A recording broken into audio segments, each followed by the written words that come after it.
আসসালামু আলাইকুম। তামিম ইকবাল ফিরছে ভাই।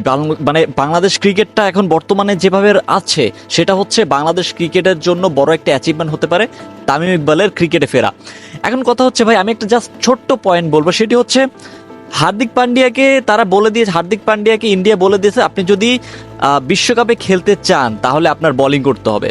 টু বি ভেরি অনেস্ট, আপনাকে বোলিং করতে হবে। আর বাংলাদেশের বেলায় হয় কি, বাংলাদেশের ক্রিকেটাররা তার বোর্ডকে বলে দেয় যে ভাই আমার এগুলো এগুলো আপনার আমার রিকোয়ারমেন্ট পূরণ যদি করতে পারেন তাহলে ভাই আমি খেলতে পারবো ক্রিকেটে।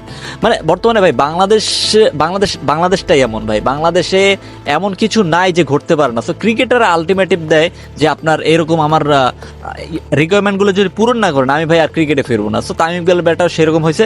তামিম ইকবালের যত শর্ত আছে সবগুলো দিছে তামিম ইকবাল, সেগুলো পূরণ করলেই নাকি তিনি ক্রিকেট খেলবে। ভাই মামা বাড়ির আবদার, মামা বাড়ির আবদার, এত বড় একটা বোর্ড আপনারা তামিম ইকবালের কথা শুই না এই করতেছেন। আমি তামিম ইকবালের কোনো ইয়া করতেছি না, তামিম ইকবালের ফ্যান, আমি অনেক বড় একটা ফ্যান। কিন্তু এখন কথা হচ্ছে তামিম সাকিব যে দ্বন্দ্ব চলতেছে, তামিম ইকবাল যদি ক্রিকেটে ফিরে তাহলে কি দ্বন্দ্ব কি মিটে যাবে? ভাই আমার মনে হয় না তো মিটে যাবে, বরঞ্চ দ্বন্দ্ব আরো বাড়বে। কারণটা হচ্ছে আপনার হাতুরু সিং এর সাথে তামিম ইকবালের একটা আন্ডারস্ট্যান্ডিং ভালো না। টু বি ভেরি অনেস্ট, আপনি যতই অন ক্যামেরা ভালোভাবে দেখেন না কেন, কিন্তু অফ ক্যামেরা তাদের আন্ডারস্ট্যান্ডিং একটু ভালো না। হ্যাঁ, মাঠে কি এখন তারা কি ঝগড়া করবে? মাঠে সবসময় সাকিব আল হাসান, তামিম ইকবাল বলে আসছে যে ভাই মাঠে আমরা ভালো, ক্রিকেটের ফিল্ডে কোনো প্রভাব পড়ে না। ভাই মাঠে কি আপনি ঝগড়া করবেন আর এইটাকে আমরা দেখবো আর আপনারা কি এটা বুঝে যাবেন, মেনে নেবেন? আপনি অফ ক্যামেরায় কি করতেছেন সেটা হচ্ছে মেন কথা। সো আপনি অন ক্যামেরায় যা করতেছেন সেটা তো একটা অভিনয় ছাড়া আর কিছুই না। সেক্ষেত্রে হবে কি, তামিম ইকবাল যদি ক্রিকেটে ফিরে তাহলে আমাদের ক্রিকেটটার মধ্যে একটা কিন্তু হজবরল একটা অবস্থা হবে। কিন্তু বাট পার্সোনালি আমি চাই তামিম ইকবাল ফিরুক। আবার আবেগী যদি হই তাহলে বলবো ফিরুক, আর যদি বিবেকী হই তাহলে বলবো যে দরকার নেই, তামিম ইকবালকে আপাতত দরকার নেই। কারণটা হচ্ছে আপনার টি-20 খেলা, তিনি এই বর্তমানে টি-20 বিপিএল খেলে আসছে, বাট আন্তর্জাতিক ক্রিকেট কিন্তু অনেক টাফ, অনেক টাফ। দেশের মাটিতে খেলা আর বিদেশের মাটিতে খেলা, আর তিনি এতে ছাড়া ক্লাব ছাড়া তিনি জাতীয় দলের হয়ে কিন্তু অনেক দিন ধরে ক্রিকেট খেলতেছে না। যার পরিপ্রেক্ষিতে তিনি ক্রিকেটে, আন্তর্জাতিক ক্রিকেটে ফিরে যে তিনি কতটা ইফেক্ট করবে সেটা আসলে প্রশ্ন আপনাদের কাছেই রেখে দিলাম। আর কথা হচ্ছে ভাই, তামিম ফ্যান যারা আছে তারা আমাকে অনেক গালি দিবে আমি জানি, বাট আপনি যদি রিয়েলিটির কথা বলতে চান, রিয়েলিটি একটা ব্যাপার আছে। ফিটনেস বলেন, সব কিছু দিক বিবেচনা করে বলেন, আচ্ছা তামিমের ব্যাকআপও তো কেউ নাই, তাই না?